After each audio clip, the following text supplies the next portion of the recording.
ना चाही दिल के कमाए बलम जी, घरवा तू चल आई तो हो।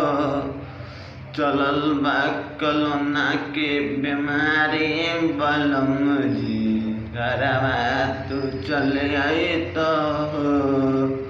पता ना कहिया खत्म होई लॉकडाउन, चालू भइल बिया बसवा पकड़ के, घरवा तू चल आई तो हो।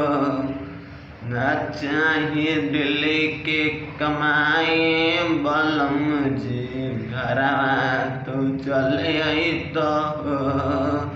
चलल बा कोरोना के बीमारी बलम जी, घरवा तू चल आई तो हो। पता ना कहिया खत्म होई लॉकडाउन, चालू भइल बिया बसवा पकड़ के, घरवा तू चल आई तो हो।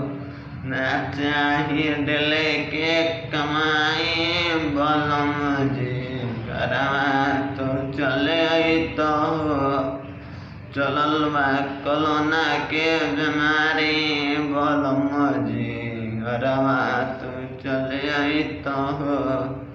पता ना कहिया खत्म होई लॉकडाउन, चालू भइल बिया बसवा पकड़ के, घरवा तू चल आई तो हो।